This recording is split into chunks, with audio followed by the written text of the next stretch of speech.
चलिए मित्रों, एक कदम सफलता की ओर। कल का जो अपना टॉपिक था प्रजामंडल का, वह मैंने लगभग परीक्षा की दृष्टि से आपको पूरा करवा दिया। आज का जो नया टॉपिक है वह है किसान आंदोलन। बहुत महत्वपूर्ण टॉपिक है। किसान आंदोलन बहुत लंबा चलने वाला आंदोलन है और 4-5 जगह जो आंदोलन हुए किसान आंदोलन, लेकिन अधिकतर परीक्षा में जो पूछा जाने वाला जो आंदोलन है वह है बिजोलिया किसान। तो आज अपन किसान आंदोलन पढ़ते हैं और बिजोलिया को लेते हैं। देखो, किसान आंदोलन,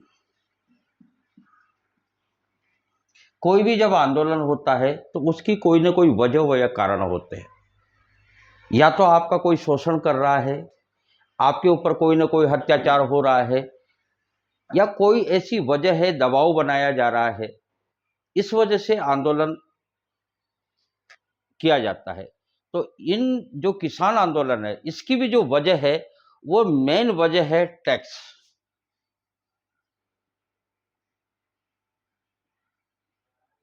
यानी कि कर, या यूं कह दीजिए लगान, या उस समय की भाषा में बोला जाए तो लाग भाग।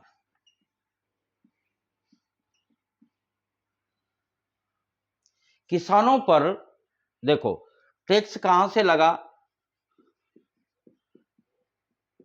अंग्रेजों ने टैक्स लगाया किसके ऊपर? राजाओं के ऊपर।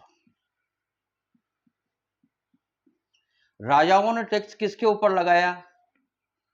जमींदारों के ऊपर।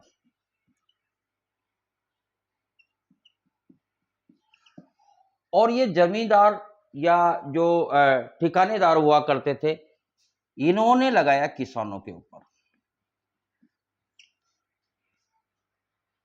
इस तरीके से उस समय टैक्स का, क्योंकि अंग्रेज थे तो अंग्रेज राजाओं से टैक्स लेते थे, राजा जमींदारों से लेते थे और जमींदार किसानों से लेते थे। लोड तो यहीं आके पड़ेगा कुल मिला के।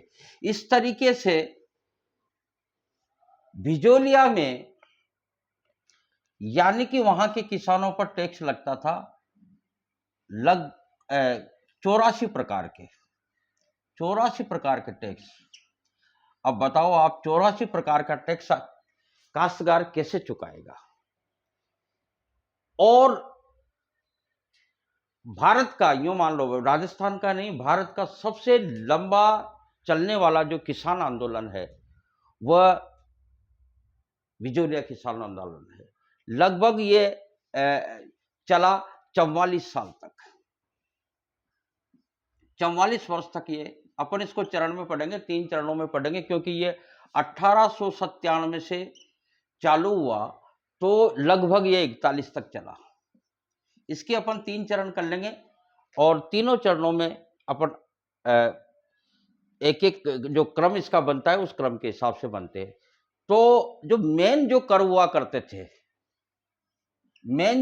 करते थे, उस समय के, जिस समय किसान आंदोलन की वजह बनी, उसका जो कारण है वो मेन तो 3-4 प्रकार के टैक्स थे। जैसे मान लीजिए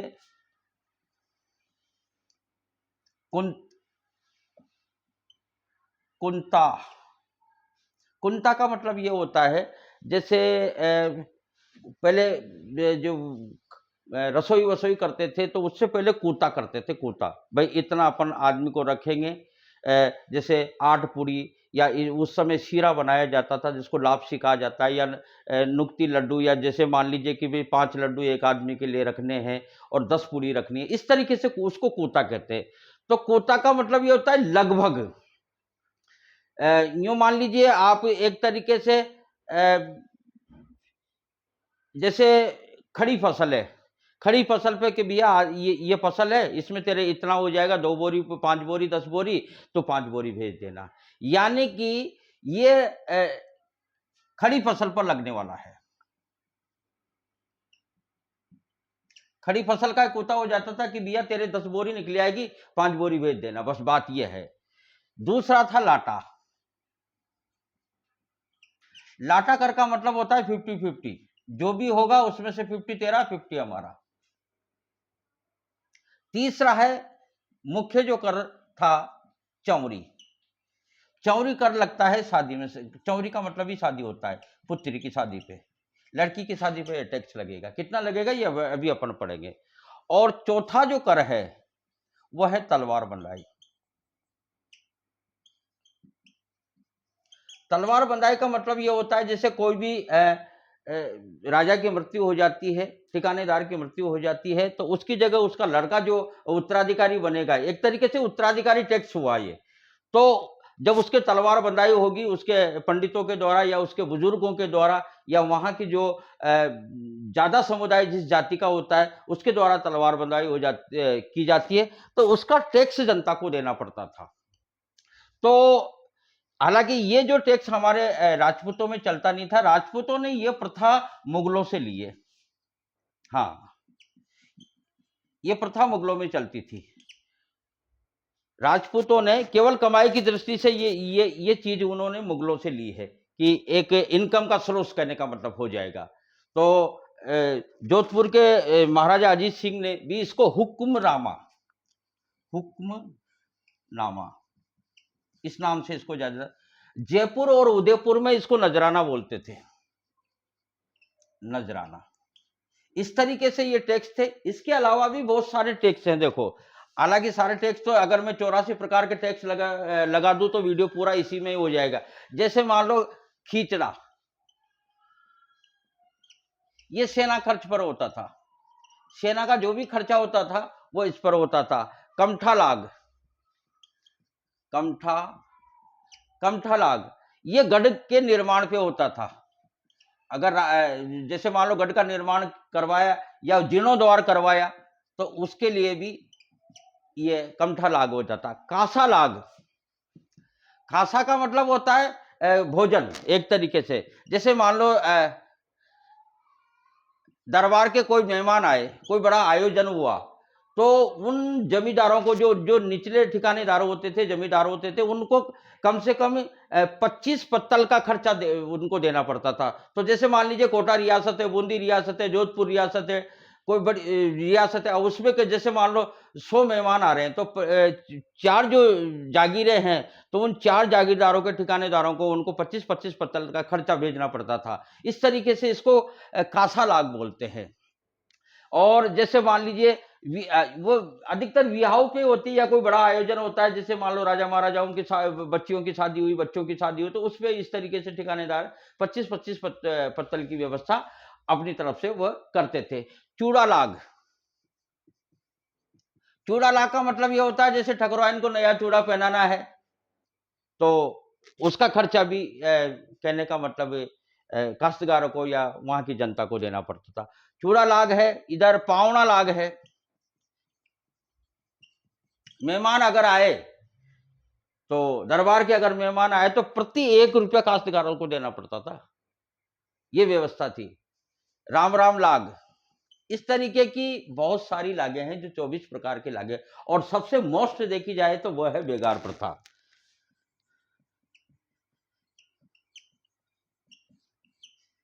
इस तरीके से इन 34 प्रकार की लागों से काश्तकार परेशान हुए तो जाहिर सी बात है कि आंदोलन तो होगा। और वो आंदोलन की शुरुआत कहां से होगी ये अपन अभी डिटेल से पढ़ेंगे। यानी कि किसान आंदोलन चालू होगा। किसान आंदोलन, इसको मैं 2-3 भागों में बांट देता हूं। इसके 3 चरण बना देता हूं और पहले चरण पर अपन अध्ययन करेंगे।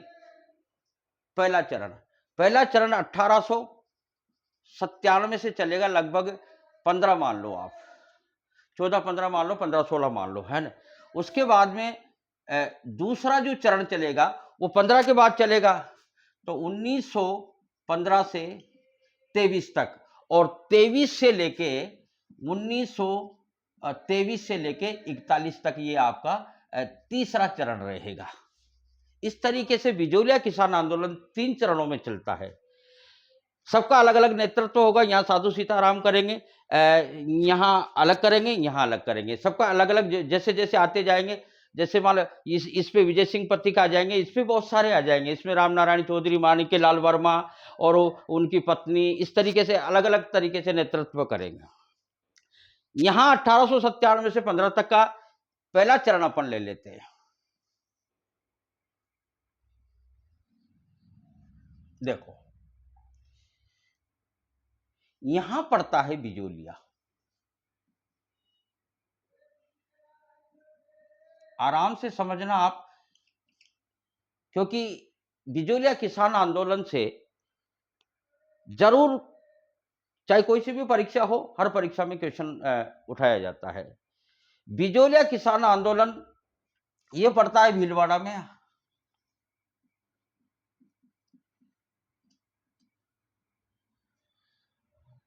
और भीलवाड़ा पड़ती थी मेवाड़ में, ये तो आपको पता ही है। जिस समय यहां सबसे ज्यादा धाकड़ जाति के लोग रहते थे, बिजोलिया में अथवा तो भीलवाड़ा क्षेत्र में अधिकतर धाकड़ जाति के लोग पाए जाते थे।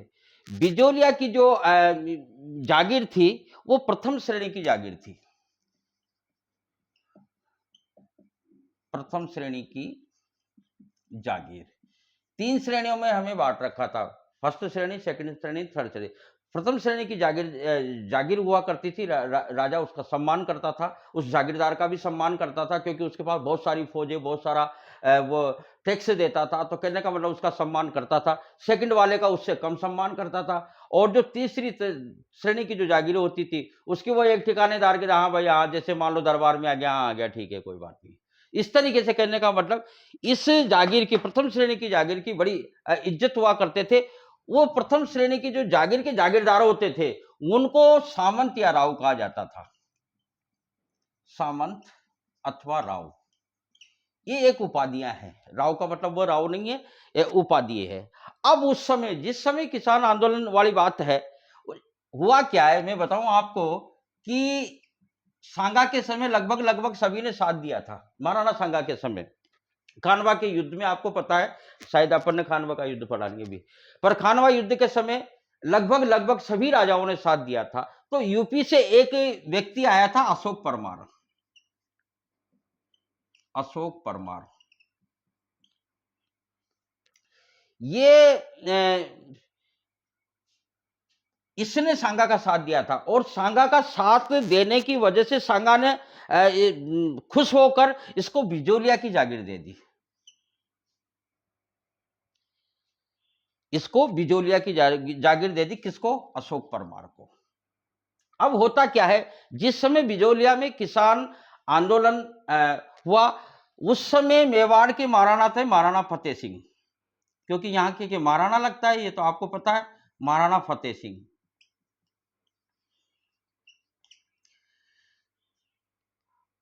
और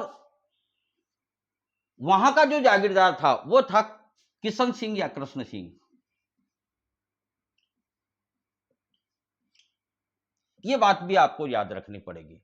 अब एक बार क्या होता है कि एक घटना घटित होती है। वो घटना क्या होती है कि यहां बिजोलिया के आसपास एक गांव है, गिरधारीपुरा,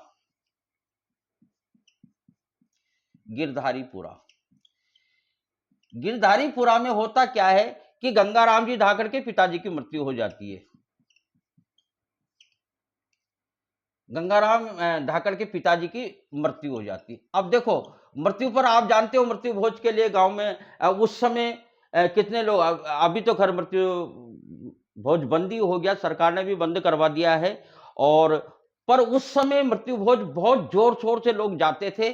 और यूं मान के चल लो आप, 2-2, 5-5 कोस तक, यानी कि कोस का मतलब 3 किलोमीटर का एक कोस होता है, तो या आदमी 5, 6, 10 कोस तक भी जीवने चल जाता था। और जीवने जाता था तो कोई ऐसे वैसे नहीं जीव के आता था, सामने वाले के जाड़े निकाल देता था, इतना खाना खाता था उस समय। तो अभी का आदमी तो क्या है, 2 पूड़ी खाता है। तो वहां क्या है, सभी धाकड़ लोग, सभी धाकड़ जाति के लोग इकट्ठे हुए थे। तो वही, जहां अगर मान लो दुख की बात होती तो दुख की बात चलती है, और खुशी की बात होती तो खुशी की बात चलती है। तो वही वो टैक्स के बारे में वहां बातचीत चल रही थी, और लोग इस तरीके से माइस होके, करने का मतलब चेहरा लटका के बैठे हुए थे। उधर से एक व्यक्ति आया हुआ था, साधु सीताराम।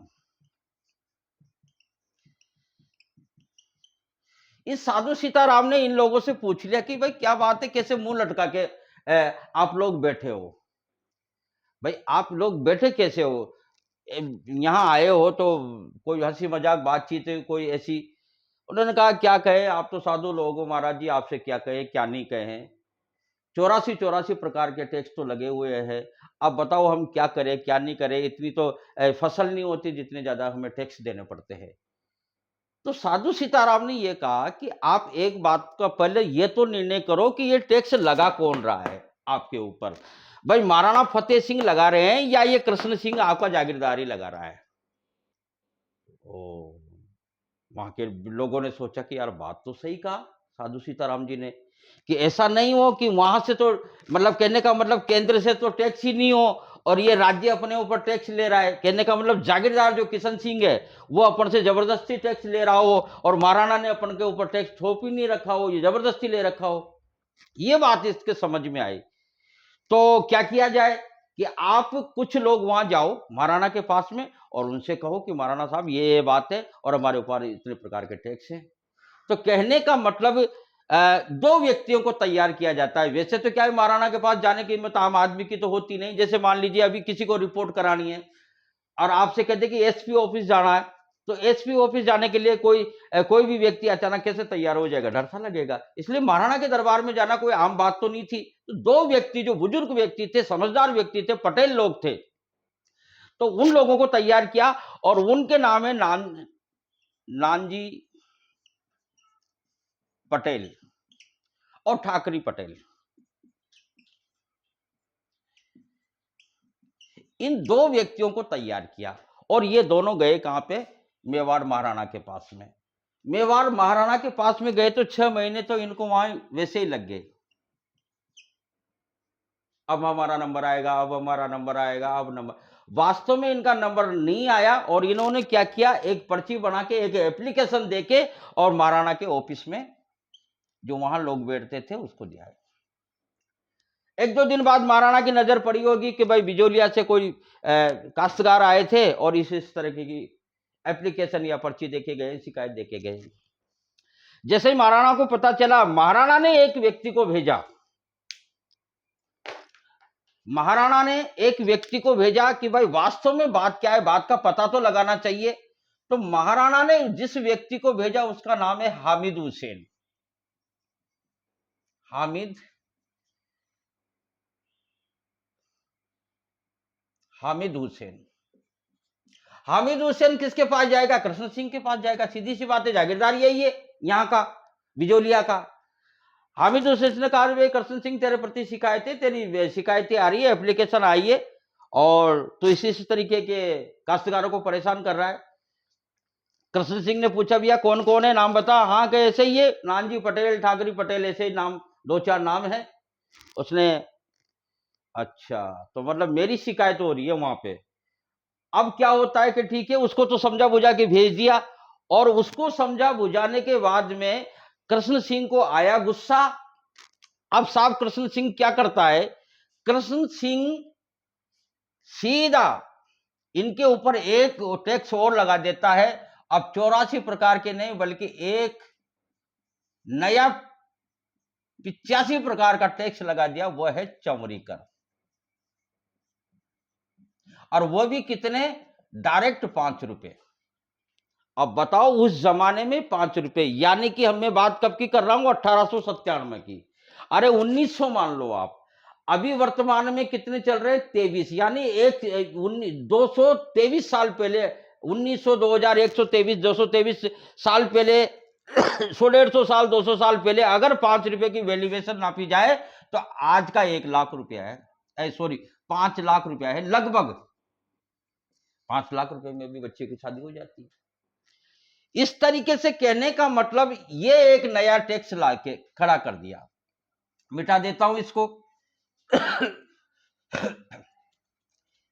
नया टैक्स लगाया कौन सा? चमड़ी कर। अब तो काश्तकार और ज्यादा परेशान हो गए। 5 रुपए हो और बच्चियों की शादी हो, ऐसे करते करते करते 2 साल गुजर गए इस बात को। काश्तकारों ने लड़कियों की शादियां ही नहीं की और लगभग बिजोलिया में 200 लड़कियां ऐसी होगी शादी लायक। अब क्या करते हैं, अब कृष्ण सिंह से कहते हैं कि भैया ऐसा कर, हम तेरा तो कुछ कर तो सकते नहीं है और तू शादियां होने नहीं दे रहा, 5 रुपए हमारे पास टैक्स है नहीं, तो हम इस बिजोलिया को छोड़ के ही जा रहे हैं। जब बिजोलिया को छोड़ के जाने की जब धमकी दी तो फिर इसने ये टैक्स हटा दिया। यानी कि चौरी टैक्स लगा कब? 1903 में, और 2 साल बाद 1905 में यह टैक्स हटा दिया। एक चीज तो आपको ये याद रखनी है, चौरी टैक्स जो पूछा जाता है। अब इसके बाद में 2000 यानी कि 1906 में कृष्ण सिंह की हो जाती है मृत्यु। कृष्ण सिंह जो यहां का जागीरदार था उसकी 1906 में मृत्यु हो जाती है और 1906 में अब दूसरा जागीरदार बनेगा। दूसरा जागीरदार बना पृथ्वी सिंह। पृथ्वी सिंह जैसे ही बना तो आपको पता है कौन सा टैक्स लगेगा? तलवार बंदाई।